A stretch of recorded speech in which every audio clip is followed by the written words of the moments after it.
Friend, why did y'all not tell me that Divorce Sisters was this good?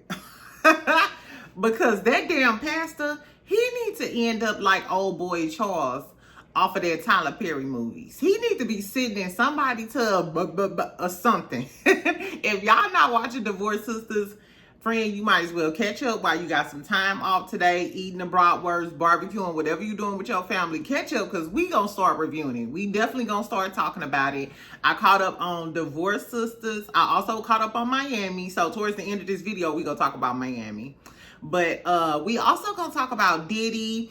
Last night I did a quick live when I was cooking, and I talked about the Kandi, Shamea, and Tati thing. But I think one of the candy coated Billy Goat clique, whoever y'all is, reported my video. So we still gonna talk about it today. So exactly, get you a cocktail. I hope y'all enjoying y'all day off. I'm not sure if y'all celebrating a holiday or whatever. Juneteenth already passed, but I still might go get a cocktail with my people or whatever. So anyway, make sure y'all subscribe. Make sure you like this video. We gonna talk a little bitty shit for a minute, and then later on I might go live if I ain't doing nothing else. But I do want to see my friend. So we'll see what happened. Okay, friend. Exactly. Anyway, what was I saying about Divorce Sisters though? Make sure y'all go watch it, because I'm gonna start reviewing it. It's really good. Geneva surprised me. I like Geneva's acting. LaToya Luckett, she is slaying her role. I cannot wait to see the next episode, baby. I had a feeling something was going on with the pastor and that dude by the way he was acting at that dinner, and like he was tied to his hip or something like that. Girl, that's gonna be something else. I don't know. I don't know. And I wonder, is Geneva's husband cheating with the Caucasian persuasion girlie at the school? It seemed kind of innocent, but why are you giving somebody else a sunflower? You know what I'm saying? So I don't really know, friend. I don't know. But the season is good. I don't like the married girl who getting ready to ask Bolo to off her husband. I think she overacts. She does the most. And her husband trash too. Why did she throw that pot of hot coffee? For those of y'all who ain't watched it, okay, I'm sorry. Just know it's a good show. Go over there and watch it while you got some time, friend, because we gonna start talking about it. Because when I tell you, I watched the rest of it this morning, I was like, oh my Lord. It was good. It was good. Anyway, what else is going on? Before we get to the Diddy stuff, there's a guy that's suing Cassie. We're going to talk about that. Armand, Tiny, and Kandi them. Because Sabrina Peterson back out here and she clowning. Hold on. Let's talk about the Never Ever Mets real quick. Y'all know I be... just because that was one of my favorite shows, and the cast is still clowning. So, y'all know on a reunion, Chris told, basically said that he had a crush on Tati. So the other day, Tati and Chris went live on YouTube or whatever and did like a, back and forth. Now that we know that we like each other, we gonna try to see if it's gonna work out, so on, all of the things. Why Alexis then came out the woodwork, girl, and Alexis is mad. Alexis feels some type of way about this. So basically, Tati was like posting yesterday and tagging Alexis like, you're weird, keep my name out of your mouth. Me and him wasn't talking while we was in the house. And then Alexis came back and was commenting under her post and shit, and was like, if he disrespected me, what you think he gonna do for you? You basically begging him to be with you. Tati is like, what are you talking about? There's no way that I was begging this man to be with him. Baby. Then Tati was like, you're weird. He never liked you, and everybody know that. I was like, tell us how you really feel, Tatiana. Exactly. But then Alexis, so I was kind of understanding, because I remember when I did the interview with Kiki told us that they felt some type of way because the girls had, created some sort of bond and had a friendship, so that it was kind of like, you supposed to be my homegirl. We didn't have this experience together, and now you talking to the dude that I talked to. That's just what Kiki said. So I'm not sure. Well, no, Kiki told us that Alexis feel like that, and she felt some type of way about Tati talking to Chris now. Baby, then Alexis gonna tell her, this when Alexis lost me. Alexis said, You was better off staying with Clay. Come on, say I'm a bitch. Alexis is too old to be telling Tati she was better off staying with Clay. Under any circumstances, was she better off staying with that curvaceous turtle? I don't think so. I guess, child. Anyway, like I said, as far as the Never Ever Met, y'all can give me a round 2 of this cast. Because it seemed like they swapped partners and all of that other shit. I guess so. But in other news, let's talk about everything surrounding Diddy. So one of the freak off guys, his name is Clayton Howard, then came out. First of all, he decided that he's suing Cassie and Diddy for an undisclosed amount. I don't think they released the amount yet. So he's suing Cassie and Diddy. He said, this is the excerpt from People magazine. The escort claims he contracted an STD from having sex with Cassie. And he says he impregnated her and she aborted the pregnancy without telling him. And he alleges she then continued having unprotected sex with him. He said on and off for 8 years, he was her servicer. My whole thing is, if Cassie was having all of these freak offs with all of these different escorts, unprotected, what makes you so sure that it was yours? It could have been anybody from anywhere. You know what I'm saying? Why? What makes you think it wasn't Diddy's? Diddy ain't incompetent. Or is it impotent? It's impotent. Diddy wasn't impotent. Anyway, so first and foremost, I would allege, how would he even know that it's his baby if I was having unprotected sex with all of these people? It's given because they know Cassie got, what, $30 million, I believe? Or maybe $40 million. I don't know. She got $30 or $40 million. So do y'all think all of the escorts gonna come after her? So then he went on, I guess everybody was talking about the way he looked because he does give Pookie from New Jack City vibes. He said, regardless of how I look, he said, issue black women, which I hate when these men come out and do this. There was like a post about this Asian girl posted about how women who can have, be educated, healthy, have all of your own stuff, we just consider average. But if a man had all of those same qualities, he would be considered a high value man, and how it's just a disparity. Everybody in the comments was like, black women, you black women, you black women. A black woman ain't even said that. So I'm not sure why it's always, the ammunition is always for the black women. You know what I'm saying? Like, trust me, other racists or girlies feel like that. Trust me. My favorite coworker is a Hispanic girlie. She feel the same way. And she don't even date black men. She just feel like that about her group of men that she date. Anyway. So he was basically saying, you black women, he specifically said black women. He was like, regardless of how I look, I had the best sex.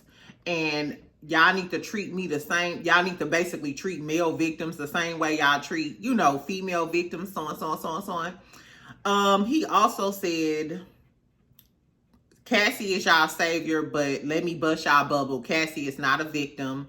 He said she paid me a lot of the times. She kind of initiated it. He gave an example of where the lights were low and Cassie was on her cycle and she hopped on top of him and he was disgusted because she was on her cycle. My whole thing is, if y'all talking about how Cassie kept going back, he kept going back too for the money. So if y'all think Cassie is not a victim, what makes you think that he's a victim? If he kept going back for the money, like I said, Cassie kept coming back for the money. I literally, like last night, I commented on one of those posts or whatever, and I was like, y'all acted, I was like, the people that's so forgiving of them. It was, as a matter of fact, it was the Kandi Shamea post about them liking the post. We're gonna talk about it in a minute. And I was like, I hope y'all are as forgiving if somebody beat your daughter up and drag her down the hallway. And everybody was like, you stupid. I'm talking about a lot of comments calling me everything. You stupid. You ain't watched the case. So and so and so and so. And he wasn't tried for domestic violence. That wasn't the charges. That wasn't the charges. I don't give a fuck about the charges. I'm just saying, as a regular person, are you gonna be out here supporting the man that you just seen beat somebody ass in HD? No, I'm not fucking with you. I feel like you're a bad person. If you could just, and then some dude was like, everybody make mistakes, just like your hair or something. You know? I was like, that's a cute snickle and a giggle, bitch. But I'm not out here knocking down people and dragging them through the mud and shit. I'm not doing that. I was like, oh my God. Anyway, so Clayton Barksdale, what's his name? Clayton Howard, ex-freak-off escort, is suing Cassie. Do y'all think he has a viable case to sue Cassie? I mean, I feel like if this guy sues her and he's successful, all of those escorts are going to come forward and try to sue Cassie. And it was amazing to me, all of the black women in like all of those people who was going at me, a lot of them were women. Girls was going off on me. Girl, shut the fuck up. I was like, relax, Shaquita. Exactly. It ain't even that serious, but it's crazy how so many women could have seen that video and still support him and still like free Diddy, da-da-da. Like, it's just like, y'all act like we didn't see the video. And even when I kept mentioning the video, everybody was like, well, those wasn't the charges. Those wasn't the charges. I'm not talking about the charges. I'm talking about the fact that we seen this man. We seen what this man is capable of, and y'all supporting him as if he is the leader of the Boy Scouts. You know what I'm saying? I don't know. Speaking of people supporting him, though, and I talked about this last night, if you caught the live before it got deleted, or, you know, before the feds, before the feds came, exactly.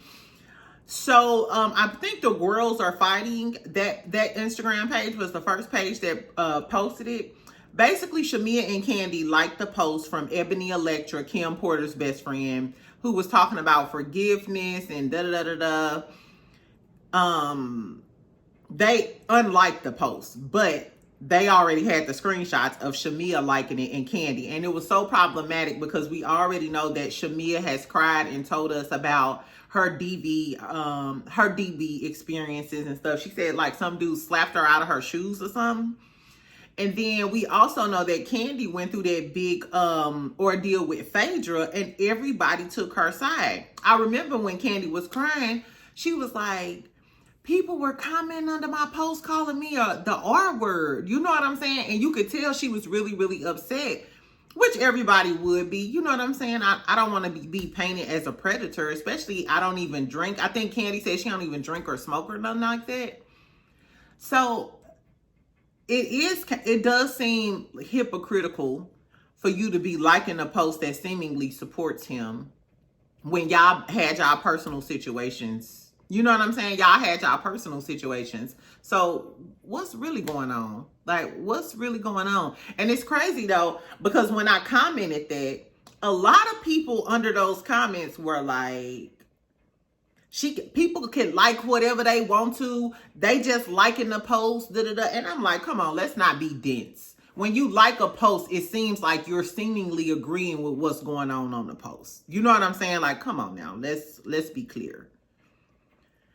And then a lot of people were just like, you can't tell people who to like and who to support and da-da-da-da-da. Yeah, it's crazy how people cape for their faves. Because if Phaedra or Portia would have liked some shit about Diddy, the girlies would have drugged them. They'll still be dragging them to this day.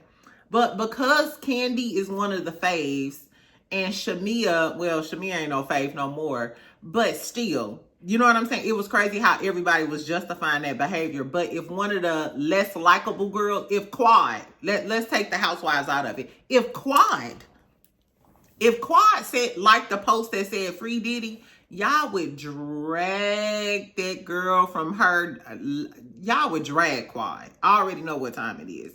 Anyway, it's just crazy to me. Of course, Tati said something like Tati was in support, which I don't think it's just her liking I don't think it's just Kandi liking the post, because Tati came out in full support. Like, it's crazy they trying to lock somebody up for their freaky stuff. And we know that Kandi has told us that they've, allowed people in their bedroom. So it's giving y'all into, I'm not going to necessarily say swingers because I don't know exactly what happens, but y'all not strangers to inviting people into y'all bedroom. You know what I'm saying?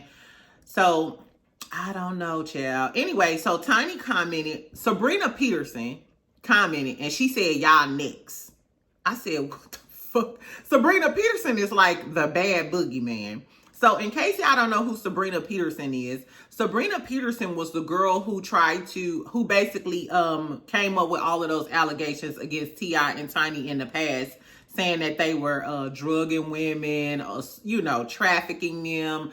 All of that came out behind Sabrina Peterson. I believe the case was dropped though, and T.I. and Tiny were like acquitted on all of those allegations and stuff. But here we are today, or yesterday, and Sabrina Peterson then came back with a vengeance with a series of stories. And she basically is saying, T.I. and Tiny, y'all next. She said that they're allegedly passing off the trafficked girls to King. Mind you, she showed screenshots. In the screenshots, it was just like, hey, where you going? What you doing? It seemed very innocent.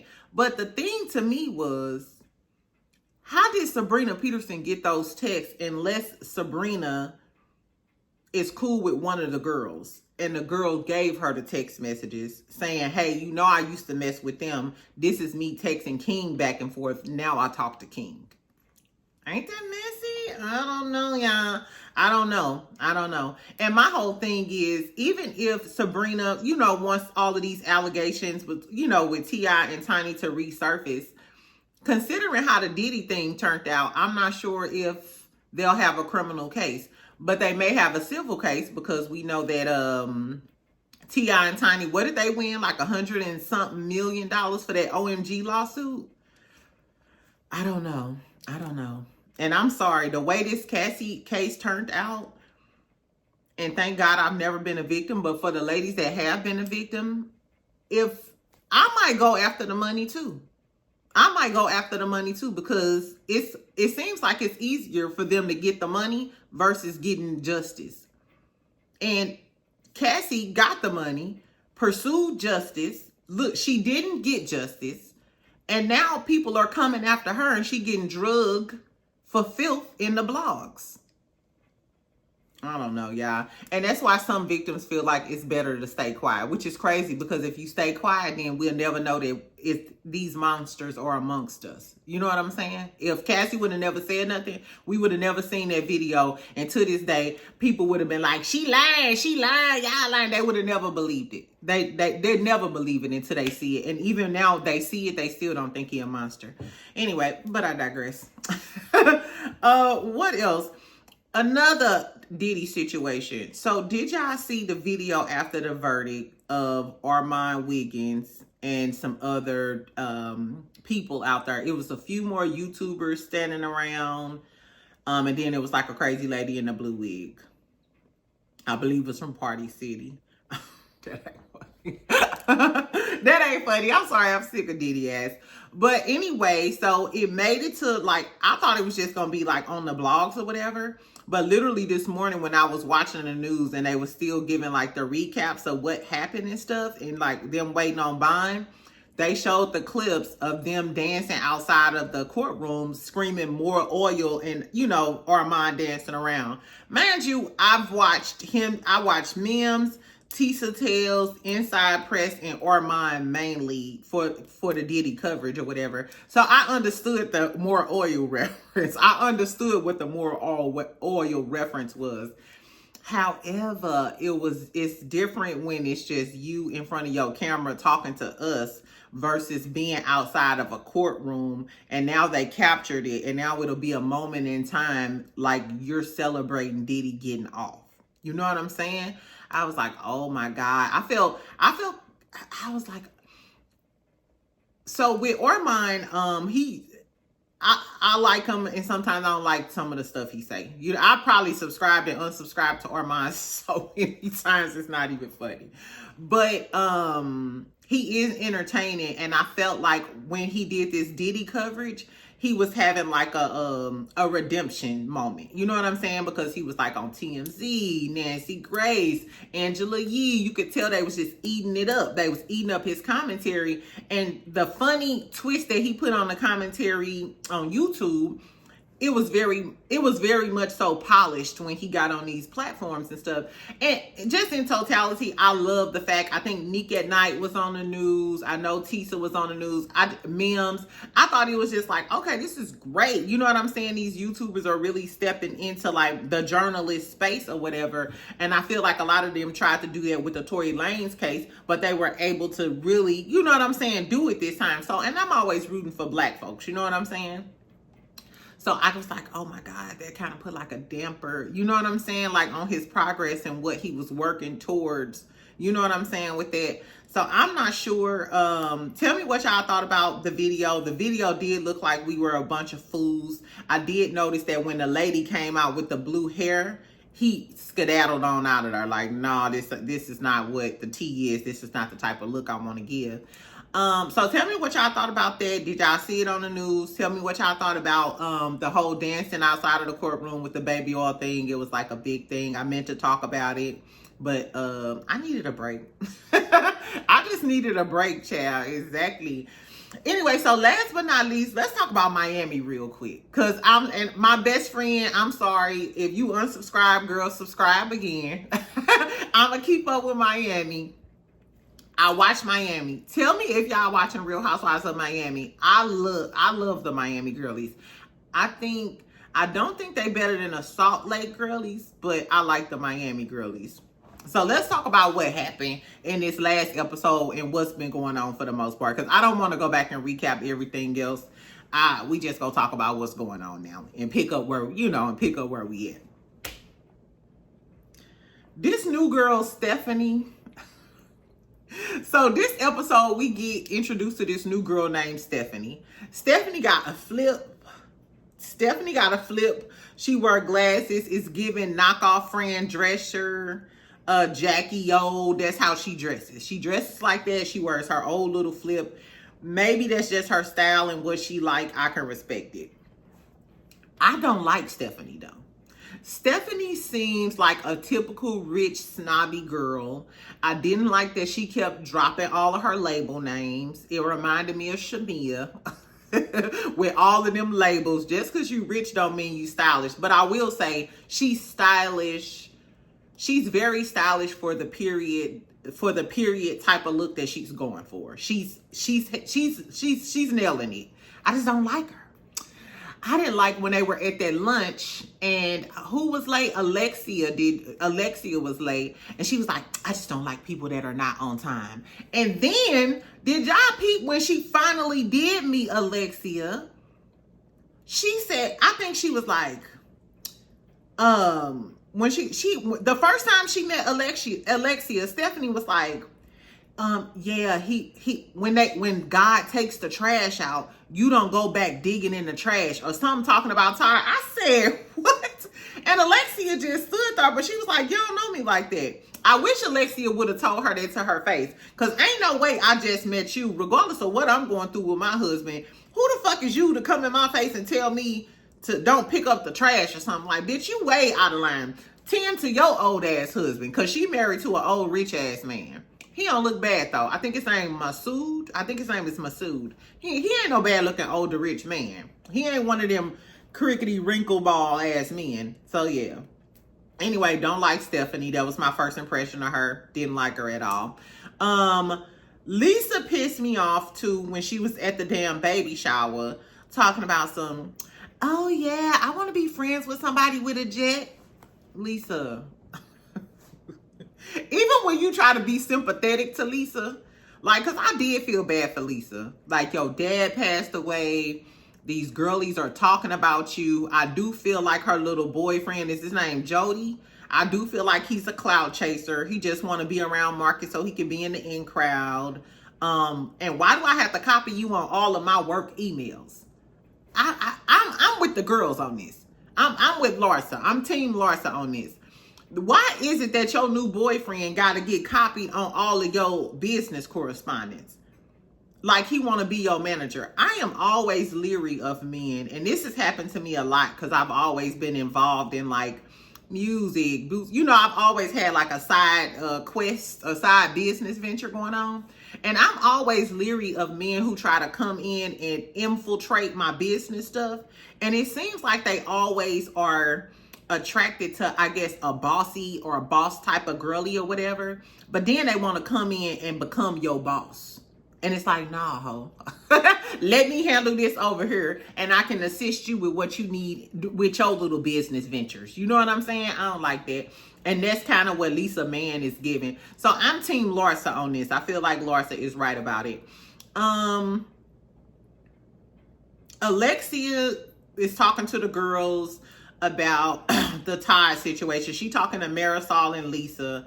You could tell Marisol is just like, Marisol, you can tell with Marisol at home, she just like, this dumb bitch. I love her, but she a dumb bitch. You know how your friend just dumb, but you love her, so you just gotta listen to this shit and just drink with her. You know what I'm saying? I feel Marisol. But child, Alexis is talking about some, she just gotta wait to see what Todd gonna decide, because they got 90 days. He has 90 days to decide whether or not he wants to move forward with the divorce. And she talking about, well, he still has 30 more days. And everybody looking like, bitch, you sitting around waiting on this man to decide whether or not he want to be with your thin lip ass for the rest of his life. Alexia ain't nothing but a blonde Rashida. Alexia is the Rashida of Real Housewives of Miami, child. Alexia dumb. I like Alexia, she cool. But she dumb. Exactly. Poor Alexia, child. Anyway, so while they was meeting though, Lisa, Marisol, and Alexia, they was talking about what happened at the event. This what pissed me off. So when they were talking about what happened at Marisol's dinner and stuff, the focus of the conversation was them talking about how Larsa was talking about Lisa. Why wasn't the focus of the conversation? Did you notice they didn't even have a conversation about Julia throwing that drink in Gertie's face? What the hell? And there's no way that you and your homegirls are talking about some shit that happened, you know what I'm saying, at the last event, and y'all don't mention something big like the drink getting thrown in Gertie's face. So it's giving, they did talk about it and production edited it out. Why did y'all edit that part out? And why wasn't a big part of this episode about Julia throwing that damn drink in Gertie's face? And Gertie, why the fuck did you sit back down? Excuse my language, because I said I was going to try to stop with the F-bombs. But Gertie, why did you sit back down and want to be a part of that moment? I'm with Kiki. I would have left. There's no way you finna throw a drink in my face. And then I'm finna sit back down after I done dried my head. It's giving you want to be a part of the crew so bad. I don't know. And the fact that a lot of this episode didn't surround Julia's bad behavior. Because I bet you if Gertie would have did that, it would have been, this whole episode would have been about how Gertie is unhinged, how we cannot invite her to any more of my events. Why was that not the conversation? Why are we inviting Julia to other events? All because she didn't want Gertie to say something about your wife that you told her or whatever the tea is? Gertie, it's given maybe you were a social climber, Pooh. Because after she threw that drink in your face, I would have left. I would have been like, I don't want to be invited anywhere that Julia is. Because let's be clear, Julia acted a plumb fool. There was no reason for you to throw that drink at her. You were just mad because Gertie was saying some shit that you didn't want to get out. So you think that warrants you throwing a drink in my face? Then on top of her throwing a drink in her face, she was getting up in her face. Before she threw the drink at her face, she was talking shit. After she threw the drink in her face, she kept talking shit. And if that was a black woman, she would have been every aggressive, angry black woman there. She would have been all over the blogs. So this is my whole, which the situation was over the blogs. But why was that why was a huge part of this episode Lisa crying, the baby shower, Stephanie and her fake friend dress your ass attitude? why was the conversation about how Julia is such a unhinged, out of control animal? Because that conversation didn't warrant her feeling like she could just, and that was crazy. She literally threw the drink on her, kept talking shit. Nobody reprimanded her or said anything. And they just went on about their business. The next day at lunch, nobody made a big deal about it. Nobody was like, Julia, you was out of control last night. Julia, or you go apologize to the group. Because if, like I said, if Gertie did that, or on any of the other franchises, they would have to come back and apologize to the group. Julia did not apologize to anybody. And I'm pretty for certain that while Marisol, Lisa, and Alexia was sitting down talking about it, I'm sure they mentioned that. Was it because they were defending Julia and they knew how the audience would perceive them? Is that why y'all edited it out? I was lost. I'm literally perplexed. I don't know. Is it just me, friend? Did I miss the part where they really crucified Julia or talked about how Julia was unhinged, acting like an animal? I'm not inviting Julia to any more of my events. She was acting so ghetto. Outside of her throwing the drink, she was standing up all in her face and shit. Girl, and Gertie, I'm annoyed that you sat there and still wanted to be in these girls, in the grace of these girls, because I would have been looking at them like, y'all not gonna say nothing? It reminded me of when Mia did that to Wendy. And everybody sat there defending Mia as if Mia wasn't an unhinged one acting like an ignorant ghetto girl. I don't know, y'all. Miami fudged me up this week. I was like, the episode was cool, you know, dragging Stephanie, Lisa crying. I felt bad for her because she was like, y'all don't understand. I just buried my dead dad. I don't know why she kept saying dead instead of passed away. That was kind of creepy to me. But I don't know. I just don't. Even at the baby shower, why wasn't a big talk? Y'all talking about Larsa and who went back and told Julia what Larsa said. Which, Kiki, why did you tell on Gertie? And Gertie, why was you being messy and went back and tell Lisa when you know her dad just passed and you go back and tell her, yeah, Larsa was talking shit about you?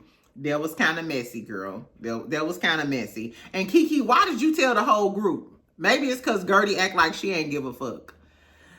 I don't know, y'all. Miami's something else, but I'm going to keep talking about it. Because Housewives getting ready to end. So make sure y'all watch Divorce Sisters. We getting ready to find out about this down low pastor. Girl, I hope she take the church from him. Do y'all think she gonna front him out and tell the church, or y'all think she gonna keep the secret? What do y'all think? Y'all think she gonna keep the secret, or she gonna tell everybody from the church? Is she gonna tell Geneva now? Is Geneva gonna mess with her ex? He fine. He is fine. Exactly. I don't know, friend. It's a lot going on. Tell me what y'all thought about all of the Diddy stuff, Armand and his situation outside with the baby oil. Kandi, Tiny. Is Tiny and T.I. next yet again? Exactly. Kandi and Shamea, with they supporting the post and all of the other things. Anyway, tell me what y'all think. Make sure you comment, make sure you like, make sure you subscribe. Exactly. Keep it cute in the comments, right? I'm just trying to snickle and giggle today. Y'all be too angry for me. And I told y'all all I'm gonna do is block you. I'm not gonna clap back. I'm not gonna let a whole bunch of other people like and comment. I'm just gonna block you. You might as well go away on your own. Shoo fly, exactly. Anyway, I love y'all. Make sure you comment, make sure you like, make sure you subscribe. I'll talk to you later, friend. Bye.